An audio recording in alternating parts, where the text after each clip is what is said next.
for the Good Morning Portugal podcast, and people are getting a bit twitchy now, obviously, because of Brexit. The Brits are anyway. The rest of the world is watching agog, I think, of what's unfolding. And somebody sent me a message the other day. Have you got your residency yet? Is it a good? Am I too late? Should I apply to become a Portuguese resident? Like, easy. Hold on. I'll hold my view on it for a moment. But I just saw in Portugal, The Good Life. Other Facebook groups are available, and often of a very similar name. Jason Horton, who I've been wanting to talk to for a long time. He's in Alentejo. He's got his My Portugal pre-Brexit to-do list. 1, residency application, check. 2, health card, medical checkup for driving licence. 3, get Portuguese driving licence. 4, matriculate car. 5, register for non-habitual residency for best tax deal. Thoughts, please. Obrigado. It's great to welcome Jason in now. How many of those have you done now? How many of those posts? Yes. I've asked a few questions. I think this is the most recent and the most desperate. Why is that then? What's going on? Are you seriously worried? Because it's hard to tell, isn't it, from the cold text of Facebook, whether you are truly brown trousering it, as it were, or is that a bit of humour, or is it both? It's a bit of both. I think that the brown trousering is rampant at the moment, and I've been, as you can see, we're in February and Brexit happens in March, and I hadn't done anything about it yet. So, yeah, I've clearly been a bit relaxed about the whole process. I didn't expect it to be a second referendum, and I didn't expect Brexit to get cancelled. So I think it's just time to get on with it before the shutters all come down and we're locked inside the UK for all eternity. Okay, so he's clearly serious, man. There's a sort of dark side to this conversation, isn't there, which we will work on in and out of, I'm sure, as we speak. So maybe we could address our sort of conversation that Brits who are already in Portugal, because that will spawn quite a lot of comment, I suspect. Have you taken the step of registering for residency yet? And do you mind talking about that? Last check yes, first. I have, yeah.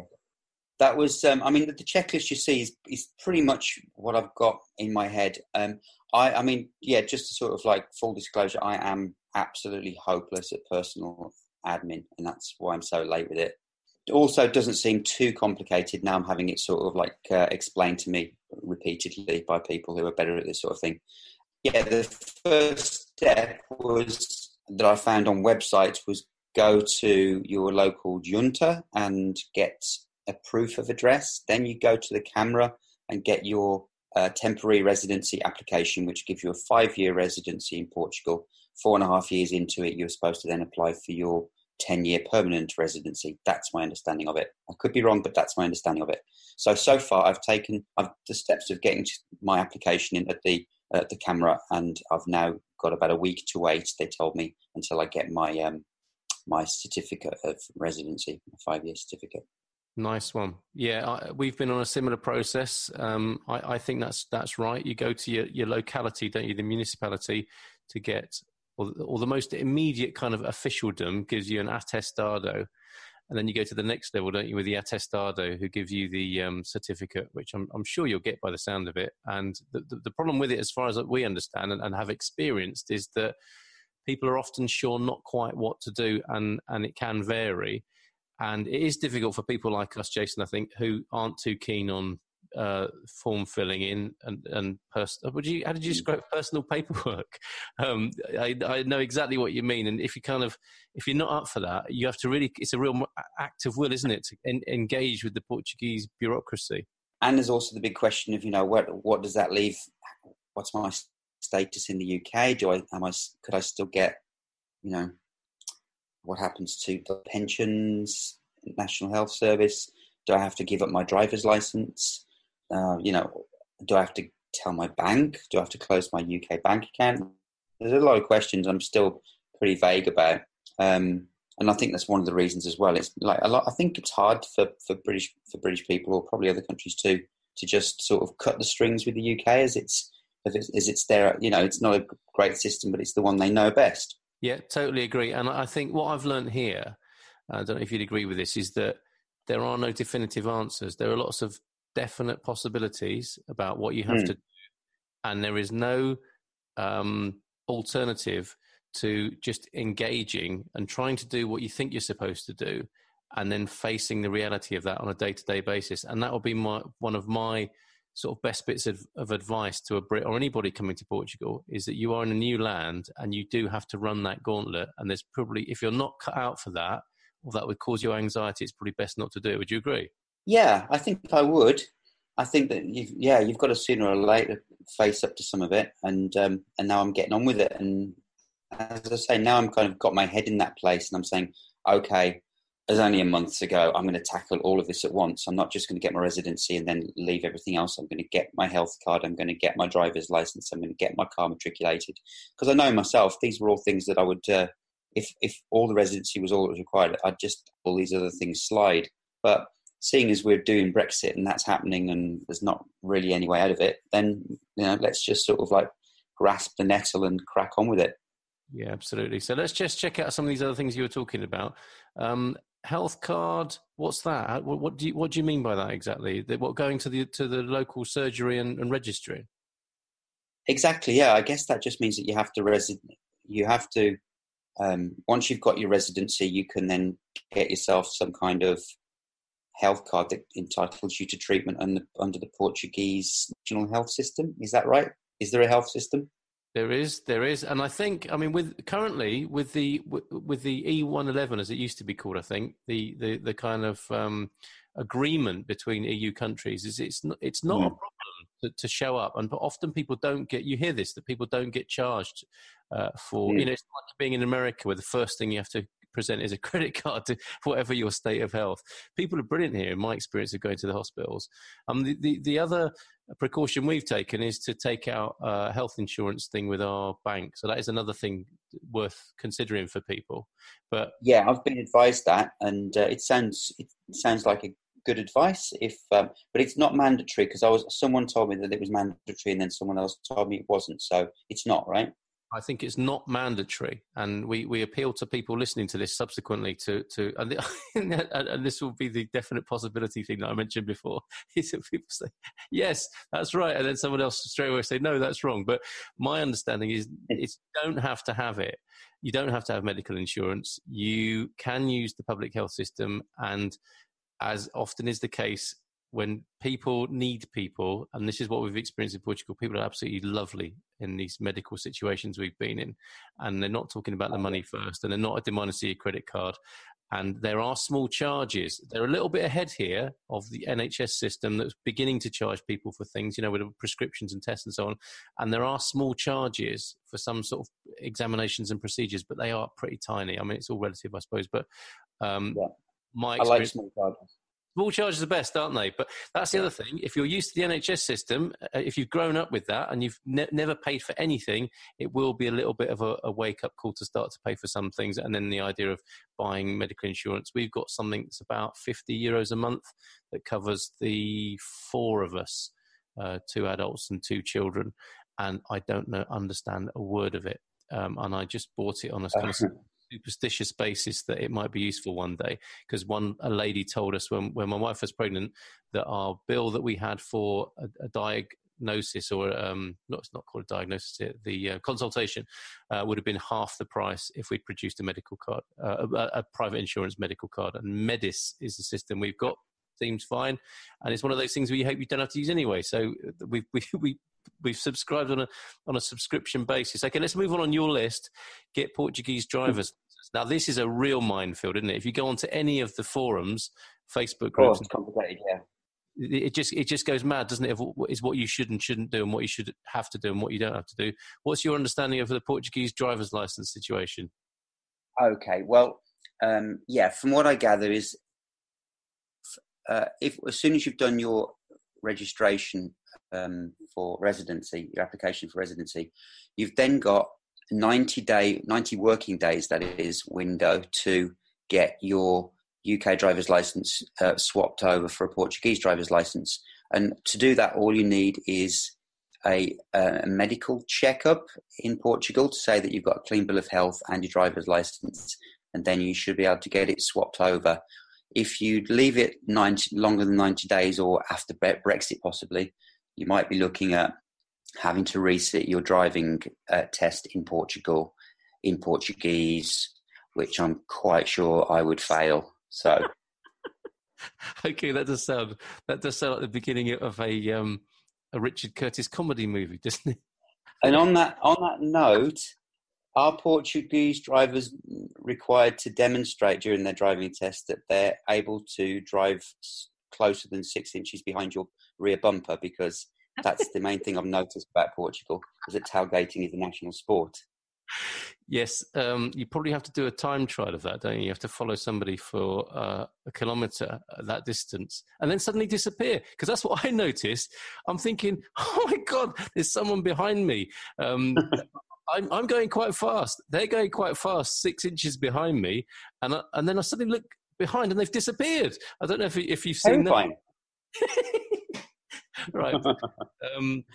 Yes. Well, I noticed that they tend to stop in the middle of the main road in front of you and turn off an unseen lane without much warning. So my wife's already been into the back of somebody who did that. So I think that's it. They have sudden turnings, don't they? Just suddenly get off the road without you noticing.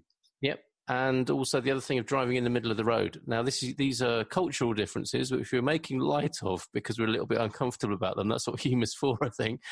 But driving in the middle of the road thing, don't worry too much about that. The oncoming vehicle on the middle of the road towards you will move at the last moment.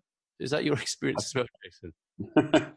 Yeah, I mean, they definitely had a few games of chicken, but I guess the biggest confusion for me is if we're living in, if Portugal is one of the poorer countries in the European Union with one of the lowest salaries in Europe, and petrol is one of the most expensive places in Europe to buy petrol, how come everyone's driving like it's Le Mans? We'll leave that for the comments, which now we've started off on this, inevitably there will be some. Yeah, it's digress. Matriculate your car. Most people didn't know what matriculate meant until they came to Portugal with their car. Yeah. What is meant by matriculate your car? So, I mean, if you've been in the country with a non-Portuguese registered vehicle for more than 6 months in a year, you're required to matriculate it and get a set of Portuguese plates put on it. Otherwise, you may have your car stopped, confiscated, scrapped, and a hefty fine is what I've been told. So that's quite a scary proposition. I've lived in Europe for quite a long time over the years, and I've always had an English registered car in the various places I've lived, and never had a problem with it. Was fairly oblivious to that law, but since moving to Portugal, it's all anyone talks about. So yeah, definitely got the wind at me on that one. Okay, so, and it's not cheap either. That's the other thing to bear in mind about matriculation. If you're very attached to your vehicle, it may cost you a lot. I'm told there's a taxation.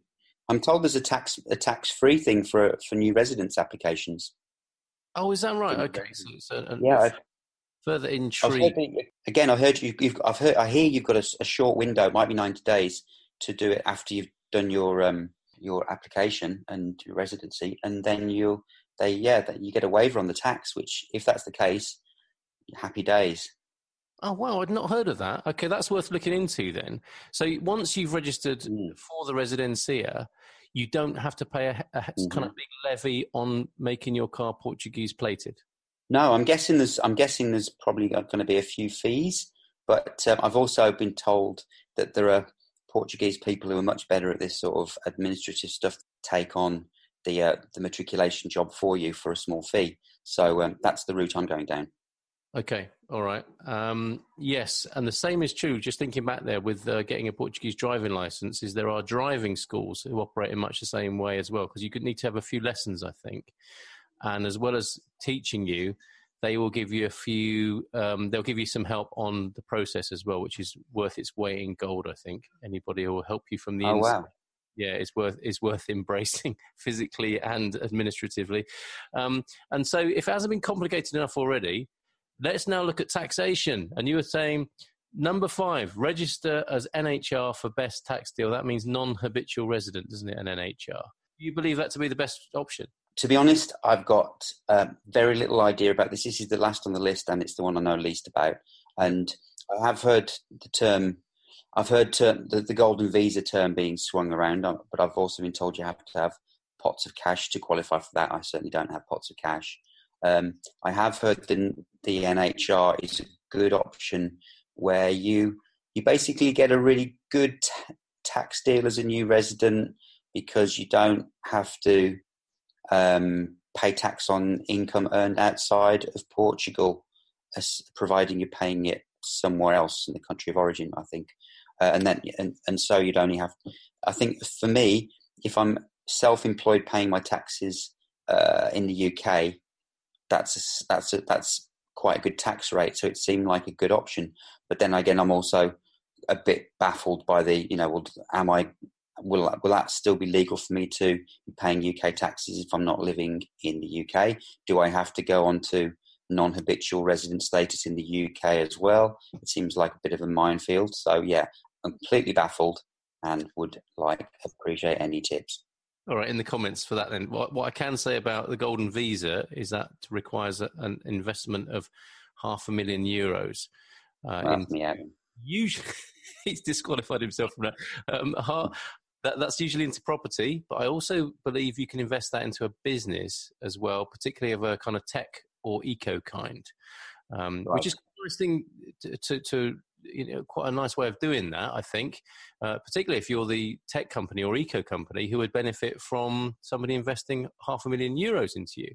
So that's worth bearing in mind. If you're a tech company or if you're an eco company, and a number of those now, there's a bit of a hub for that in Alentejo and Algarve, I believe, you might to invest in you, and they would get the Portuguese residency as part of their golden visa, which is, to them that have it shall be given.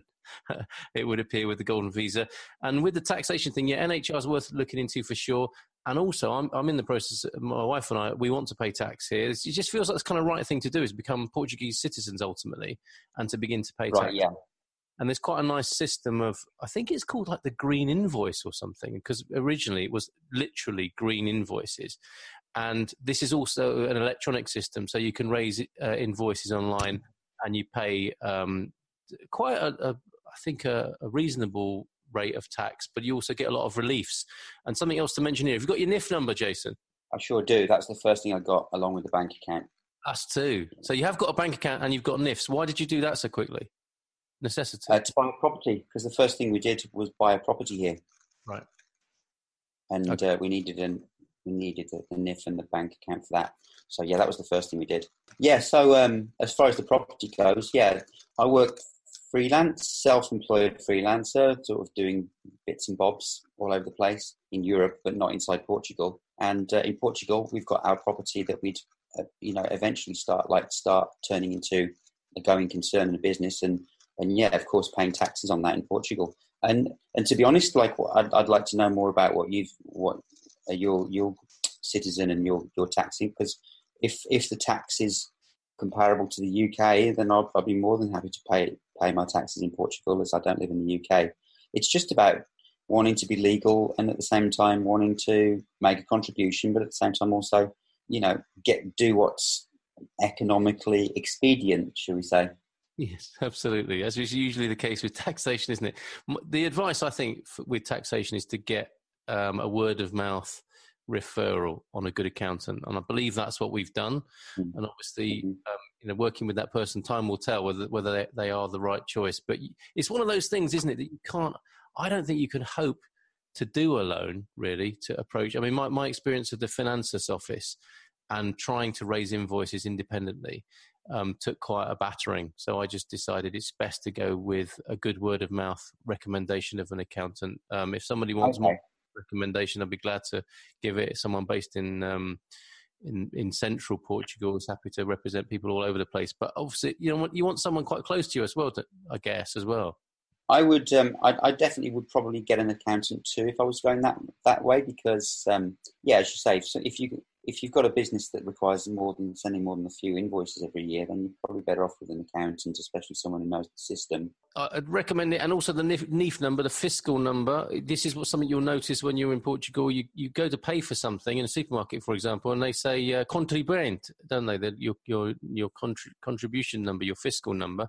And the reason I asked for that, I found out recently, and this is from the accountant, is you can get relief on a certain amount of food spent. That's right. It's all part of the tax relief system here, so that it's at the point of sale, literally. That you have to register your spending, and you give your number at the counter, which is something you'd be sort of unthinkable in the UK in many ways. But apart from people who are VAT registered, of course, and exchange VAT numbers. But this happens in a supermarket, in a petrol station, and even in restaurants, because you can get an amount of relief on certain tax thresholds on your payment of restaurant bills as well. But that, I understand, is just a clever way of the government keeping an eye on spending in restaurants as well. I do find it completely bizarre, though, that you would have to give your kind of VAT registration number every time, every time you wanted a latte, for example. I mean, it does seem strange. To be honest, I've not been giving anyone the NIF number so far, just because of the, the spending we've done. I haven't really sort of ever had the NIF number on me, and I've never remembered to take it with me. Can't remember it, and not quite sure if it's even relevant to me, as I'm not yet a resident, and as soon as I'm a resident, I'm assuming I should start having to give my NIF number to people when I buy things.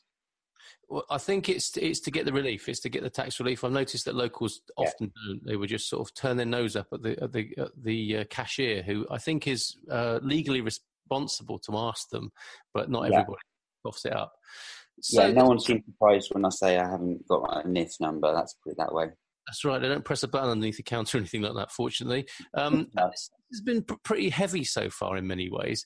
And you and I think, are both, am I right in saying, delighted to be in this fantastic country? Despite all of that and all of those things that we have to do, does this feel like a good move to you?